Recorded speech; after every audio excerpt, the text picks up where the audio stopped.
Hello and welcome everyone to the premiere episode of the Emancipated Citizen podcast. I'm Benjamin Snow. Zach and I have been friends for a few years now, and we've both been volunteering with the Atheist Support Network, trying to help people in danger for being non-religious, mostly ex-Muslims. I've done a lot of interesting things in my life. I'm also the host of the Biosphere Solutions podcast, which I need to make more episodes of. I've also served in the Peace Corps and have been interested in human rights for a long time. My other podcast is a lot of research about how to protect yourself from infectious disease, how to deal with climate change. Probably eventually do episodes on preserving certain species, dealing with invasives, avoiding toxic chemicals that may get released into the environment. But Zach has a more interesting biography. Zach, you want to tell us about yours? Yeah, sure. Thanks for the great introduction. I'm a human rights activist from Saudi Arabia. Lived most of my life there. Yeah, started living in Germany in 2018. I've been, like Ben said, I have been volunteering at the Atheist Support Network. I have also been. I also have my own YouTube channel where I talk more specifically about human rights issues in Saudi Arabia, although I haven't been as active as I would like to be in recent years. Yeah, after meeting Ben and starting to get to know a lot of people who are ex-Muslims, who are fleeing persecution, and more generally, people in authoritarian countries under suffering under authoritarian governments and working towards effecting positive change. It's occurred to me that we don't discuss those topics as much as we should, and activists in authoritarian countries like Saudi Arabia, Russia, North Korea, China, they don't have as much of a voice as they should within at least the English-speaking media, or I guess media in general around the world. And when they do have a voice, it is often within this kind of American/Western centric lens, right? So a lot of the time, like for example, this whole thing with the ex-Muslim movement, a lot of the time our concerns our plight within our countries, the persecution that we face, and the movements that we're taking part of, those conversations kind of get derailed in the free media, which is primarily based in the West, into things like conversations about immigration, tolerance, wokeism, etc. And conversation about it ends up being about what's happening in Western countries, ignoring what's happening in Middle East, especially when it comes to ex-Muslims in the Middle East. You end up having people talking about Islamophobia, about, well, Zach, you'd experience Islamophobia as being from a Muslim background. How does it compare to what you dealt with as an atheist in Saudi Arabia? Well, and I don't know if I could say I really experience like that per se. I mean, sure, there are people who are not nice to immigrants. There's some bad people out there, of course, but I don't think anybody in, like, for example, like in the country I live in Germany, faces the kind of discrimination that religious minorities face in Saudi Arabia, including atheists. I mean, being an atheist there and knowing a number of other atheists there, knowing like people who have different religious beliefs, people get threatened with death quite regularly for this kind of thing. people get blackmailed and abused in ways that some people might find quite unbelievable. I mean an example of something that especially affects ex-Muslim women is, I guess, sort of perception and an intimidation tactic that kind of presents them as as being Interested in leaving Islam solely to have sex, among other things. I mean, not quite. Yes, that is something you hear sometimes, but I'm more referring to the the fact that a lot of those people end up being in very vulnerable positions where people can easily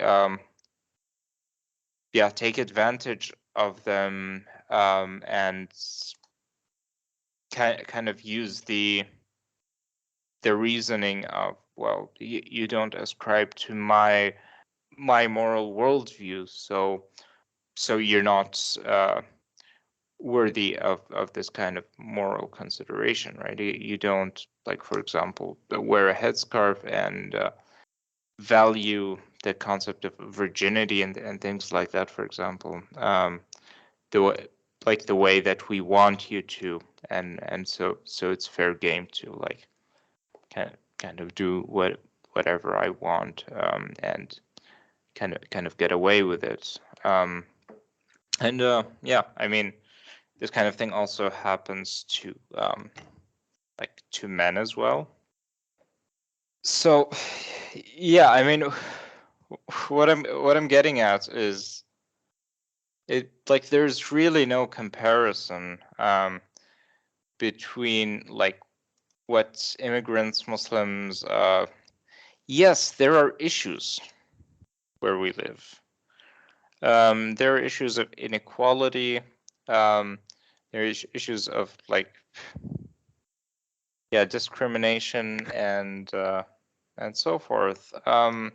They're just not on the same level. They're not on I don't think they even belong on the same discussion, right? If on the one hand a person is not given a job for dressing a certain way or having a certain skin color or whatnot, of course that's problematic, right?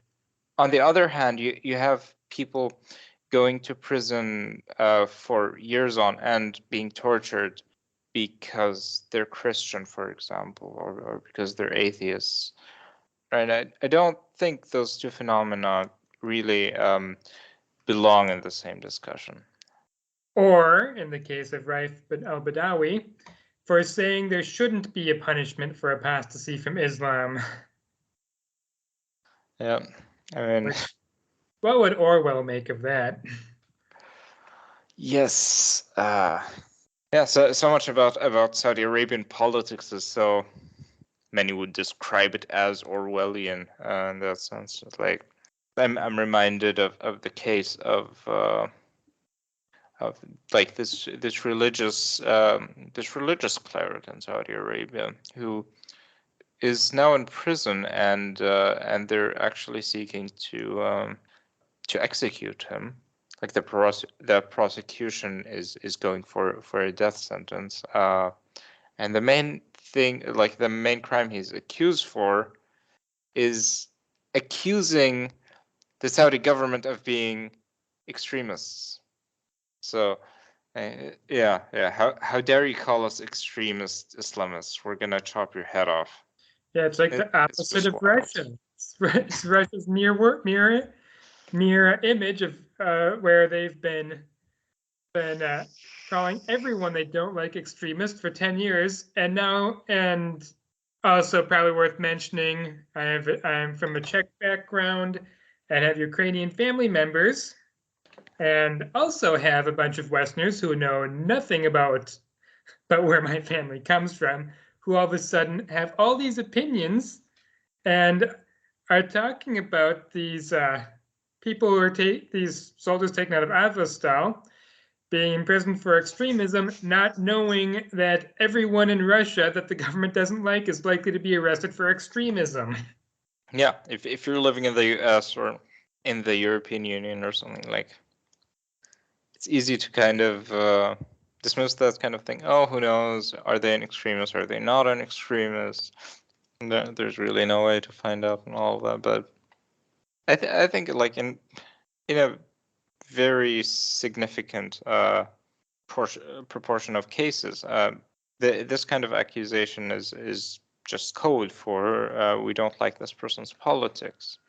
Yeah. It's the same with like the Saudi government considering atheism to be a form of terrorism, or like I'm reminded of a propaganda cartoon that they released around like 2019 that categorized suicide bombings with homosexuality, atheism, and feminism as all forms of ideological extremism. So yeah, I mean, those are like in the end, those are just words. They're tools that those government use to silence dissent, and it really shouldn't surprise anyone at that point. And they really shouldn't mean anything at this point.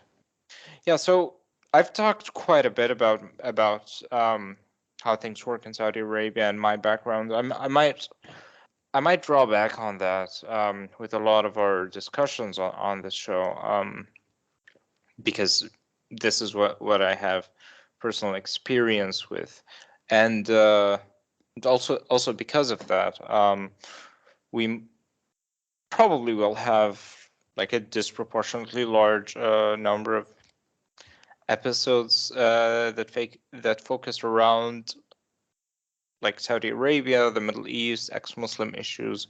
But we really would like this to be kind of a platform for free citizens who want democratic representation, who want human rights and democracy in their countries, to get together and have good faith discussions about all of this. Like how can we work together as an international community? How can we stand in solidarity with each other as liberals, as free thinkers from Saudi Arabia, as free thinkers from Iran and Russia and China? A lot of the time, our demands really are quite the same, but it's like this exchange is lacking in a lot of ways. And goodness knows there are so many ways when it would be useful to work together. People from whether North Korea, yeah, or potentially North Korean exiles in South Korea helping ex-Muslims settle there, or Baha'is who are oppressed in Iran. They also have communities in the West. In Canada, we could have a couple Baha'is, a couple atheists in one city, help to sponsor an ex-Muslim, and then a couple ex-Muslims and a couple Baha'is in another city sponsor a Baha'i for resettlement in Canada, because of Canada's refugee system allows just 5 citizens to sponsor a UN registered refugee. That could also help us help a lot more people too if we shared our resources like that. Yeah, sharing our resources and helping the people most in need, like specifically refugees, people escaping very bad, very oppressive situations. If we could possibly share our resources when it comes to demanding public attention for human rights abuses, and creating networks between activists in like from Saudi Arabia, China, from North Korea, from Iran, kind of discussing the similarities and differences between how those things work in our countries, and learn from each other, and get a unique perspective on that, because like we're living in an increasingly globalized world where like our authoritarian governments are learning from each other, cooperating with each other. Uh, they're supporting each other with intelligence and military and all of that, and like And they, technology, yeah, terrifying and a lot of the technology. time, even when they are in this or that sense at odds, they are still part of this international community, and they have those interactions with each other, that end up helping all of them kind of keep the boot on the common man's face, so to speak. If we can pool our resources, pool our solidarity or action, a lot of the time you're gonna see those actions, those protests, those presentations given by this exile activist, or someone from North Korea, someone from Saudi Arabia, someone from Iran. Not all the time, but a lot of the time you're gonna see like a small group from this person's community, like showing the necessary solidarity and support for that, and nobody else. But what we want to communicate here, like on this whole podcast, on every episode that we're gonna release, is, hey, we can do better, and let's try, right? Let's try and push for it.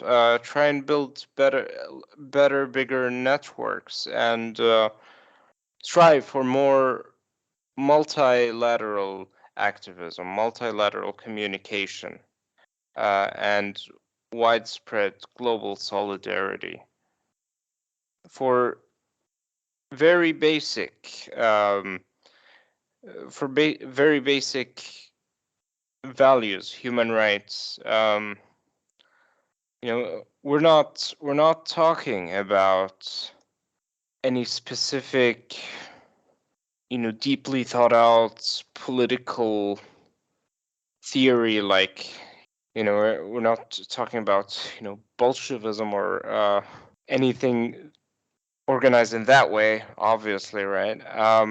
What we're talking about is citizens from around the world demanding their most basic rights outlined by the Universal Declaration of Human Rights, which we understand under, like, broadly under liberalism, under representation, under people's sovereignty. Those are principles that I think any well-educated human being should be able to hold.